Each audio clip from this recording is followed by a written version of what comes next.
pinaka-importante dito, mapag-usapan natin na itigil na ang korupsyon at ang lahat ng mga tao na sangkot sa korupsyon ay dapat managot. Ano ho ba ang inyong masasabi ngayon na ganito kadami ng mga nagprotesta laban sa korupsyon sa ating pamahalaan?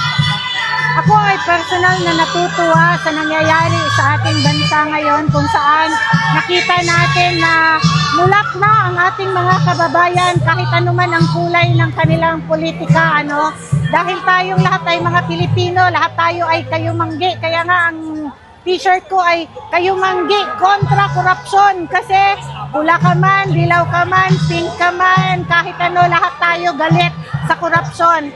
Yung nakikita natin dito, nagsama-sama na po dito, kahit anong kulay, nagsisigaw laban sa korupsyon.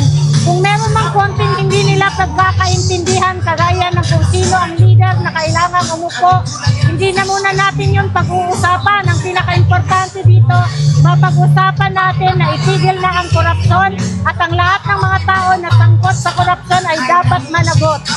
Sino ba ang dapat managot? Ang dapat managot ay ang lahat ng mga tao na involved. Sabi ko nga, I have a personal challenge to President Marcos. Hindi lamang yung mga nasa DPWH ang dapat i-freeze ang kanilang asset.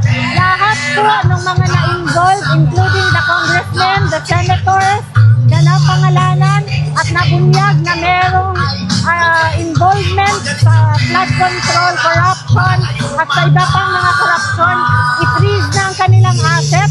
At ito ay magiging daan upang mas lalo pang maging matigasig ang mga whistleblowers. Kung hindi natin ito gagawin, matatakot po ang ating mga whistleblowers. Kung kaya, President Marcos, kung talagang seryoso ka sa sinasabi mo na gusto mong sugpuin ang korupsyon, unahin mo na i-freeze ang assets ng pinsan mo, si Martin Romualdez.